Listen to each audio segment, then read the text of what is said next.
ಇನ್ನು ಮುಂದೆ ನಿಮ್ಮ ನೆಚ್ಚಿನ ಧಾರಾವಾಹಿಗಳ ಫುಲ್ ಎಪಿಸೋಡ್ಗಳು ಸನ್ ನೆಕ್ಸ್ಟ್ ಆಪ್ನಲ್ಲಿ ಮಾತ್ರ. ಜಾಮ್ ಜೂಮ್ ಅಂತ ನಿನ್ ಸೀಮಂತ ಆಗುತ್ತೆ. ಚೆನ್ನಾಗಿರುತ್ತೆ ಅಲ್ವಾ? ಹೀಗೆ ನಗ್ತಾ ಇರ್ತಾಯಿ, ಅಷ್ಟೇ ಸಂತೋಷ. ನಾನ್ ಬರ್ಲಾ? ಹಾಗಾದ್ರೆ ಊಟನಾದ್ರೂ ಮಾಡ್ಕೊಂಡು ಹೋಗಿ. ಊಟ ಬೇಡಮ್ಮ, ಹೊತ್ತಾಗುತ್ತೆ, ಹೊರಡ್ಬೇಕು. ಬರ್ಲಾ? ಹುಷಾರ್. ಬರ್ತೀನಿ.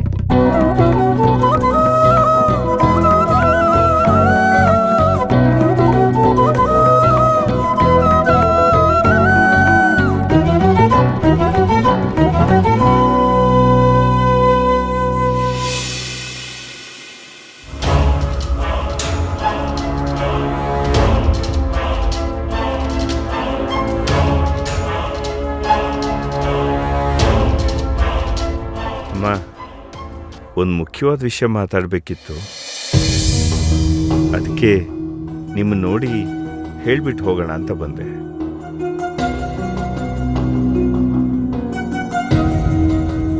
ಅದು ತುಂಬಾ ದಿನಗಳಿಂದ ನಮ್ಮ ಕುಟುಂಬದಲ್ಲಿ ಎಲ್ರಿಗೂ ಸಣ್ಣದೋ ದೊಡ್ಡದೋ ಏನಾದ್ರೂ ಒಂದು ಸಮಸ್ಯೆಗಳು ಬರ್ತಾನೆ ಇದೆಯಮ್ಮ, ನಿಮಗೂ ಗೊತ್ತಿದೆ. ಅದಕ್ಕೆ ಅದು ನಮ್ಮ ಊರಿನಲ್ಲಿ ಒಬ್ರು ತುಂಬಾ ಒಳ್ಳೆ ಜ್ಯೋತಿಷಿಗಳಿದ್ದಾರೆ, ಅವ್ರ ಹತ್ರ ಹೋಗಿದ್ದೆ. ಹೀಗೆಲ್ಲ ಸಮಸ್ಯೆಗಳಿದೆ ಅಂತ ಹೇಳ್ಕೊಂಡೆ. ಆಮೇಲೆ ನಮ್ಮ ಮಕ್ಕಳು ಎಲ್ರದ್ದು ಜಾತಕ ಅದನ್ನೆಲ್ಲ ಕೊಟ್ಟು ತೋರಿಸ್ದೆ ಕಣಮ್ಮ. ಅವರು ಎಲ್ಲ ನೋಡಿದ್ರು. ಇದಕ್ಕೆಲ್ಲ ಏನಾದ್ರು ಪರಿಹಾರ ಇದೆಯಾ ಸ್ವಾಮಿ ಅಂತ ಕೇಳ್ಕೊಂಡೆ. ಅವರೊಂದು ಒಳ್ಳೆ ಪರಿಹಾರ ಹೇಳಿದಾರಮ್ಮ. ಆ ಕೆಲಸ ಮಾಡಿದ್ರೆ ತುಂಬಾ ಒಳ್ಳೇದಾಗುತ್ತೆ ಅಂತ ಹೇಳಿದ್ದಾರೆ. ಏನ್ ಪರಿಹಾರ ಹೇಳಿದ್ರು? ಅದು ಚಂದ್ರಗುತ್ತಿ ಅಂತ ಒಂದು ಪುಣ್ಯಕ್ಷೇತ್ರ ಇದೆಯಂತೆ.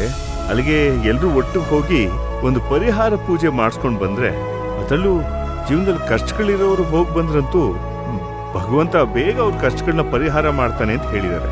ಅವ್ರ ಹತ್ರ ಕೇಳ್ಕೊಂಡು ಎಷ್ಟೋ ಜನ ಹೋಗಿ ಬಂದವ್ರು ತುಂಬಾ ಒಳ್ಳೇದಾಗಿದೆ ಅಂತ ಹೇಳಿದ್ರಮ್ಮ.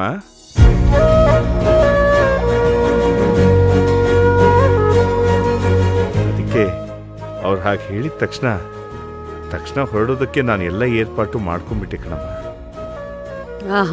ಹೌದೇನೋ? ಹೌದಮ್ಮ.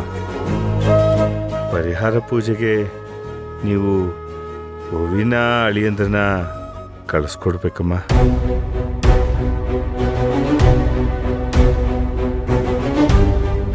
ಓಹೋ, ಪರಿಹಾರ ಪೂಜೆಗೆ ಮಗಳು ಅಳಿಯ ಇಬ್ರು ಬಂದ್ರೆ ಸಾಕು ಅಂತಿದ್ದೀರಾ? ಅಯ್ಯೋ, ಅಷ್ಟು ಮಾತಾಡಲ್ಲಮ್ಮ. ನಿಮ್ಮ ಅನುಮತಿ ಇಲ್ಲದೆ ನಾನು ಇನ್ನೂ ಒಂದು ಕೆಲಸ ಮಾಡಿಬಿಟ್ಟಿದ್ದೀನಿ. ಏನು? ನಮ್ಮ ಕೃಷ್ಣ ಮತ್ತೆ ಸ್ನೇಹ ಅವರಿಬ್ಬರ ಜೀವನದಲ್ಲೂ ಏನೇನೋ ನಡಿಬಾರ್ದ ಘಟನೆಗಳೆಲ್ಲ ನಡೆದು ಹೋಯ್ತು. ಅಪ್ಪ ಅವರಿಬ್ರು ತುಂಬಾನೇ ಸಂಕಟಪಟ್ಟಿದ್ದಾರೆ. ಅವ್ರ ಬಗ್ಗೆನೂ ನಾನು ಜ್ಯೋತಿಷಿಗಳ ಹತ್ರ ವಿಚಾರಿಸ್ದೆ. ಅವರು ಇವ್ರ ರಾಶಿ ನಕ್ಷತ್ರ ಜಾತಕ ಎಲ್ಲ ನೋಡಿ ಏನು ಹೇಳಿದ್ರು ಗೊತ್ತೇ? ಇವ್ರನ್ನು ಖಂಡಿತವಾಗಿ ನಿಮ್ಮ ಜೊತೆ ಕರ್ಕೊಂಡು ಹೋಗಿ ಪೂಜೆ ಮಾಡಿಸ್ಕೊಂಡು ಬರೋದಾದ್ರೆ ಅವ್ರ ಸಮಸ್ಯೆಗಳು ಆದಷ್ಟು ಬೇಗ ಪರಿಹಾರ ಆಗುತ್ತೆ ಅಂತ ಹೇಳಿದಾರಮ್ಮ.